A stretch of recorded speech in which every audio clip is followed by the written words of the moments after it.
So viewers, আসসালামু আলাইকুম। আপনারা এখন এই মুহূর্তে যে কবুতরটি দেখতে পাচ্ছেন, এটি হচ্ছে একটি কালদম কবুতর। তো আপনারা সচরাচর কালদম দেখে থাকেন, সেগুলোর চোখ হচ্ছে যে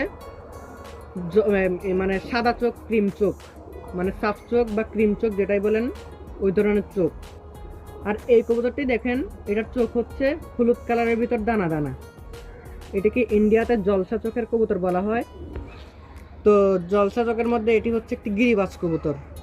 ইন্ডিয়াতে যেসব কবুতরের জলসা চোখ হয়, এরকম হলুদের ভিতর দানা দানা চোখ হয়, সেগুলোকে বলা হয় ইন্ডিয়াতে জলসা চোখের গিরিবাজ কবুতর। এটা হচ্ছে একটি গিরিবাজ কালদম। তো দেখেন এটার পাখাটা শক করাই, দম সাদা সাদা সাপ আসছে। চোখ দেখুন, নখগুলো মাশাআল্লাহ বড় বড়, বদ্ধ জোর হাড্ডির কবুতর। মাশাআল্লাহ কবুতরটি সুন্দর।